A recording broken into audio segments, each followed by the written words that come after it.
सभा और सभापति। सभा वैदिक काल में सभा एक प्रकार की जनसभा होती थी, जिसमें वरिष्ठ, बुद्धिमान और प्रतिष्ठित लोग सामाजिक, धार्मिक एवं राजनीतिक मामलों पर चर्चा करते थे।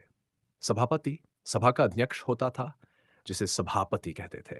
वह सभा का संचालन करता था और निर्णय प्रक्रिया में महत्वपूर्ण भूमिका निभाता था। डू वेदांत। वेदांत का अर्थ है वेदों का अंत या वेदों का सार। ये भारतीय दर्शन का एक प्रमुख शाखा है। इसमें उपनिषदों, ब्रह्म सूत्र और भगवद गीता को मुख्य ग्रंथ माना जाता है। वेदांत आत्मा और ब्रह्म परमात्मा की एकता का ज्ञान देता है। इसके प्रमुख दार्शनिक हैं शंकराचार्य अद्वैत वेदांत, रामानुजाचार्य विशिष्टाद्वैत, मध्वाचार्य द्वैत वेदांत। यदि पुरुषार्थ हिंदू धर्म में जीवन के चार मुख्य उद्देश्य या लक्ष्य बताए गए हैं। वन, धर्म, कर्तव्यों और नैतिकता का पालन। टू, अर्थ, धन और संसाधनों की प्राप्ति न्यायपूर्ण तरीके से। थी, काम, इच्छाओं की पूर्ति और आनंद।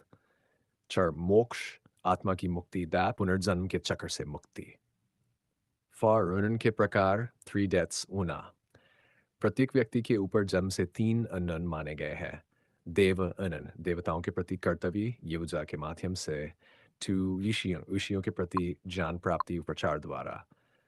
पितृनन, पूर्वजों के प्रति संतान उत्पत्ति व तर्पण द्वारा। पाय, यज्ञ। यज्ञ वैदिक काल की धार्मिक प्रक्रिया है जिसमें अग्नि में आहुति दी जाती है।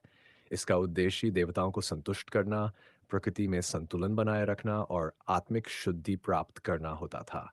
यह केवल पूजा न होकर सामाजिक सहयोग, दान और एकता का प्रतीक था। सिक्स, संस्कारास। हिंदू जीवन के विभिन्न चरणों में किए जाने वाले स्कास्टिड प्रमुख संस्कार होते हैं, जिन्हें षोडश संस्कार वा कहते हैं। कुछ मुख्य संस्कार: गर्भाधान, संतान उत्पत्ति की तैयारी। नामकरण, नामकरण संस्कार। उपनयन, विद्याध्ययन के आरंभ का संस्कार।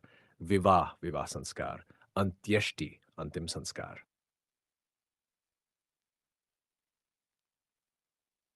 वैदिक उत्तर काल में कई राज्यों में राजा नहीं बल्कि एक परिषद होती थी जिसमें गण जन भाग लेते थे। इसे गणराज्य कहा जाता था। ये प्रारंभिक लोकतंत्र जैसा था। प्रमुख गणराज्य वजी संघ, लिच्छवी, शाकी, मल्लल आदि। जनपदा। जन इक्वल लोग, पद इक्वल स्थान। जनपद का अर्थ है लोगों का क्षेत्र। वैदिक काल के बाद इन्होंने स्थायी रूप से बसना शुरू किया और उनके क्षेत्र जनपद कहलाए। बाद में ये शासन और राजनीति की इकाई बन गई। उदाहरण: कौशल, मगध, अंग आदि। 9, वर्णाश्रम। हिंदू समाज व्यवस्था दो आधारों पर आधारित थी। ए, वर्ण, वर्ण।